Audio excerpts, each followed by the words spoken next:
you said orthodontics as a service, right? Do you charge for that? Everything that we do is fully included in our. I love this. Here's why I love this from a guy who Well, didn't let me do tell many you, cases. wait, Stop talking, Craig. There's more. Stop talking.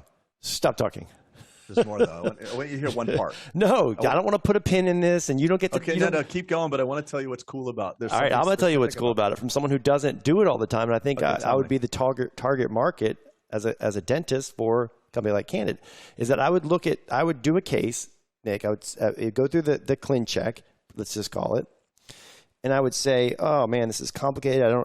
I've gone through the training, but I need some hand holding. But guess what? They're going to charge me for this hand holding, which then is going to eat into already what feels to be an expensive lab case, and my time is not going to be worth it on this. So maybe I can just kind of grind through, and I can maybe get some help from my friends. But I never paid for that hand holding service when I probably should have or could have.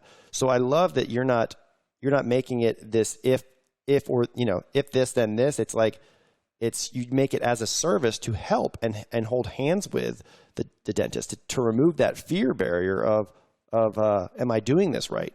Right? Yeah. I love that. I want to add something to this. Okay, come on, Craig. Come on, add it on. So the other part of it is like, listen, in an office like ours, we've built over like a decade or more, like a system of support for clear aligners. So assistants are trained. We have tech support within our office, because the other part is not only do you not feel comfortable doing the actual case, but then how do I fit this new business add-on to my ecosystem? How do I get these people in? What if they lose, one of their trays? How do I deal with all this stuff?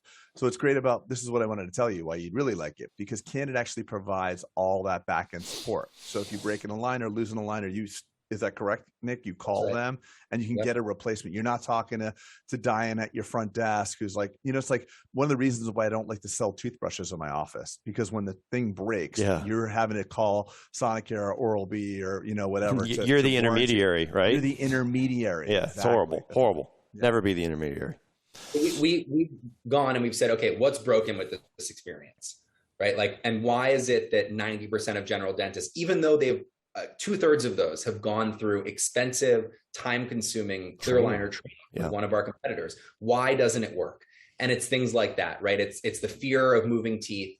It's the lack of clinical confidence. That's one part of it. But then there's just so much headache. And once you get 20, 30 active cases going, as Craig, you guys have hundreds of cases going at one time, just managing that volume and that caseload gets hard. So we want to take all of that. I love this.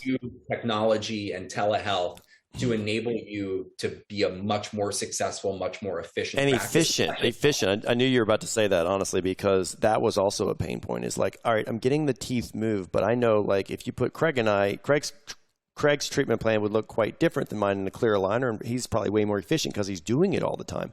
So I always knew, I bet there's a more efficient way to expedite this treatment, but I just don't know how. I don't have the know-how because I don't do it all the time. And so I love that you said that, the efficiency of it, because that's the benefit the patient and the doctor, because it's valuable chair time and valuable travel time for the patient.